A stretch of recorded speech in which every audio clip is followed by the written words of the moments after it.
Bonjour à toutes et à tous, j'espère que vous allez bien. J'ai envie de vous partager mon avis sur quelque chose qui s'est passé cette semaine, le lendemain de Paris Saint-Germain Stade Brestois, 7-0, match historique, de toute façon c'est le sujet de la vidéo donc on va en reparler.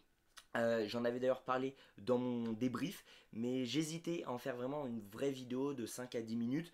Mais après réflexion, ça me choque vraiment. C'est même peu que ça me choque, c'est que ça m'énerve et j'ai vraiment envie d'en parler. Je pense qu'il y en a beaucoup qui vont pas forcément être du même avis que moi. Je comprends, je conçois. N'hésitez pas à me donner vos avis en commentaire, etc. À échanger, c'est le but. Mais je trouve que c'est une vraie polémique et on n'en parle pas assez parce que c'est scandaleux. Cette semaine, il y a eu un match historique pour le football français. Il y a eu Paris Saint-Germain, Stade Brestois. Stade Brestois qui a encore 2-3 ans joué le maintien pour ne pas descendre en Ligue 2. La saison dernière, ils ont fait une saison historique, exceptionnelle. Ils ont fini sur le podium de la Ligue 1. Ils se sont qualifiés pour la Ligue des Champions. En début d'année, quand il y a eu le tirage au sort, même avant le tirage au sort, tous les médias, la plupart des supporters, même moi, je l'admets, j'assume, on disait tous qu'ils allaient froisser, qu'ils allaient se faire froisser et qu'ils allaient, comment dire, pas ruiner, mais genre donner une mauvaise image de la Ligue 1, montrer que nos équipes valent rien en réalité. Mais ce qui s'est passé est tout autre. Ils ont montré un visage incroyable, des vrais patrons.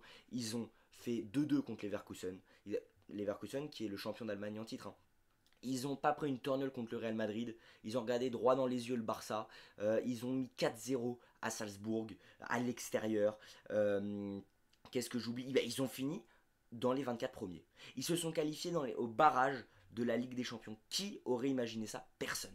Tout le monde les voyait limite 24e. Donc il y en a même qui disaient est-ce qu'ils vont réussir à choper un point? Voilà, c'est pour vous dire à quel point on les critiquait. Ils ont fini ils ont fini dans les 16e de finale. Ils ont fini dans le top 24. Donc, deuxième chose historique, un match 100% français. C'était pas arrivé depuis Bordeaux-Lyon en 2009, je crois. J'ai peur de dire une bêtise, donc je vais pas trop m'avancer. Mais la dernière fois, c'était la dernière et la première, c'était Bordeaux contre Lyon.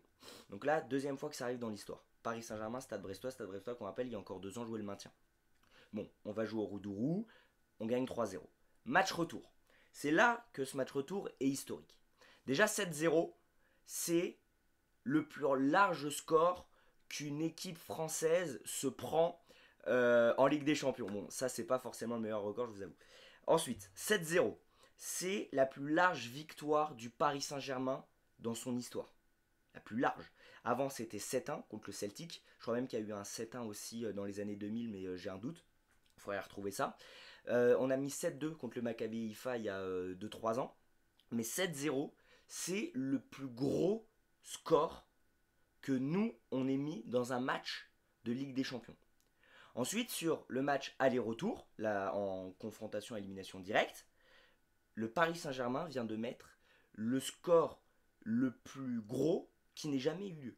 10-0 sur les deux matchs. Le record avant c'était 10-2 je crois, 10-1 je sais plus exactement. Il faudrait qu'on retrouve si c'était Manchester City ou le Bayern, mais il y en avait eu plusieurs, des 10-2, 10-1, 10-3, il y en avait eu plein. Mais là 10-0 c'est le premier. Il y a un autre record encore qui est, je crois même que c'est le meilleur des records, des 3 records que je viens de vous énoncer, et qui montre l'efficacité de ce Paris Saint-Germain là et qui montre les travaux de Luis Enrique. C'est la première fois qu'il y a eu 7 buteurs différents dans un match de Ligue des Champions. Et c'est une équipe française. Et c'est le Paris Saint-Germain. Voilà. Donc tout ça montre quand même que c'est une affiche historique pour l'histoire de la compétition, pour l'histoire de la Champions League, pour l'histoire du Paris Saint-Germain et même pour l'histoire du football français. Moi, et c'est là après que il y a quelque chose qui me choque. Moi, je collectionne les journaux de l'équipe des matchs du Paris Saint-Germain, des lendemains de match. J'adore le matin me lever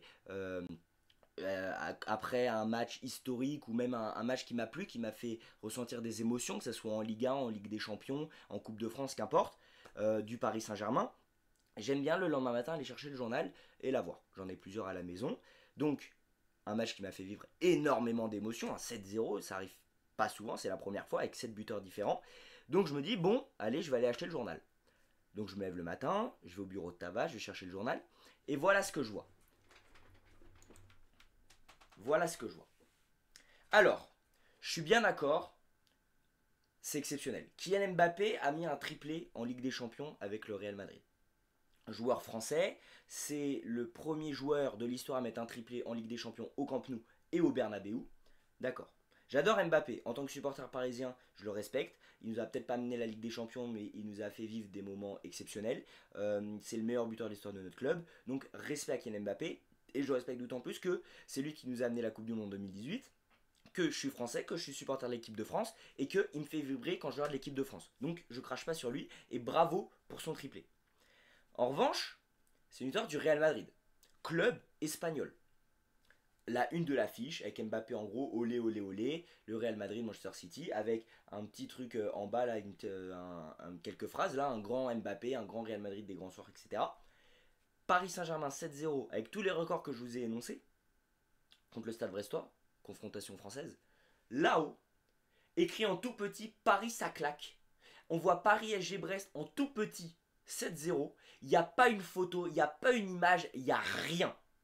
Nada. Donc, je trouve ça scandaleux. Pour plusieurs raisons.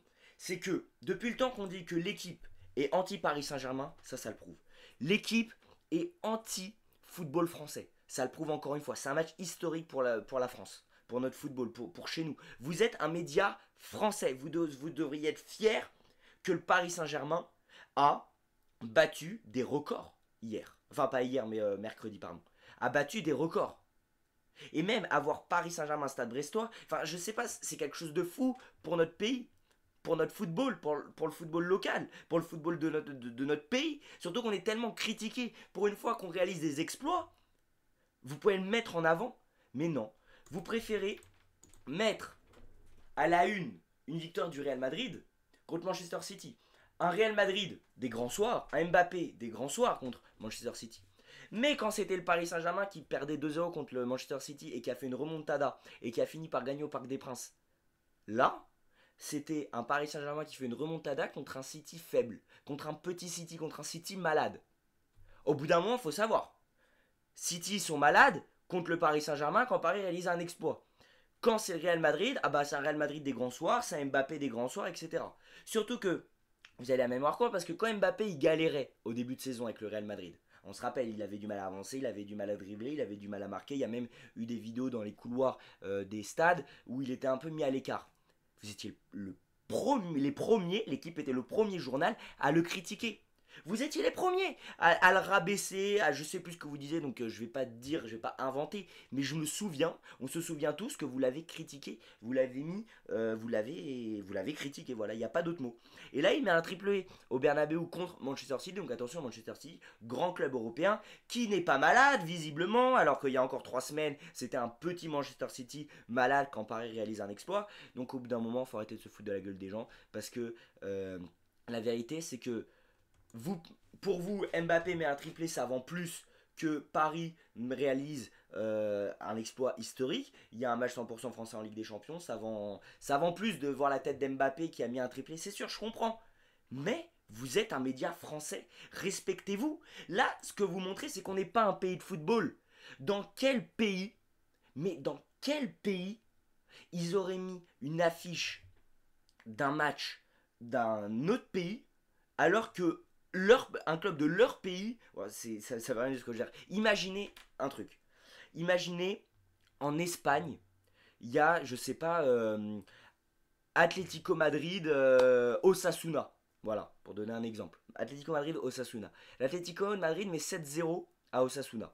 Donc les mêmes records que le Paris Saint-Germain contre Brest. Et que le Paris Saint-Germain, je sais pas, gagne 3-0 contre le Real Madrid avec un triplé d'Embélé. Vous pensez vraiment que Marca, ou enfin bref, les journaux espagnols, ils vont mettre la tête de Dembélé en gros. Dembélé met un triplé au Bernabeu, un match historique du Paris Saint-Germain face au Real Madrid. Alors qu'il y a l'Atlético Madrid qui a foutu 7-0, qui a battu plein de records. Non, ils vont mettre l'Atlético Madrid parce que c'est un club de leur pays. Ils veulent mettre en avant que les clubs de Liga font des choses historiques en Europe. Donc voilà, donc moi je suis désolé, cette une de l'équipe est juste choquante parce que ça montre encore une fois, et je sais que je répète, que l'équipe est anti-PSG, l'équipe est anti-foot français, l'équipe est juste je sais même plus quoi dire. Voilà, ça me choque, donc n'hésitez pas à me dire ce que vous en pensez en commentaire. Encore bravo au Stade Brestois pour leur parcours. Je vais continuer à le dire parce que franchement, pour ce que vous avez fait au football français, c'est exceptionnel. Puis merci à Enrique parce que grâce à lui, grâce au jeu qu'il met au Paris Saint-Germain, grâce à l'équipe qu'il crée, on a pu battre des records fantastiques. Et même si l'équipe ne le met pas à la une, nous on le sait et les autres pays en parlent. Et l'important c'est que nous, supporters, on le sache et qu'on soit fiers de notre équipe. Bref, je vous laisse. N'hésitez pas à liker, vous abonner, activer la cloche, faites ce que vous voulez. Partagez même si vous avez envie. Et dites-moi surtout en commentaire ce que vous pensez de cette situation avec le journal de l'équipe parce que je trouve que c'est honteux. Bref, ici c'est Paris, allez Paris, puis on se retrouve bientôt pour un avant-match ou un débrief ou parler du Paris Saint-Germain.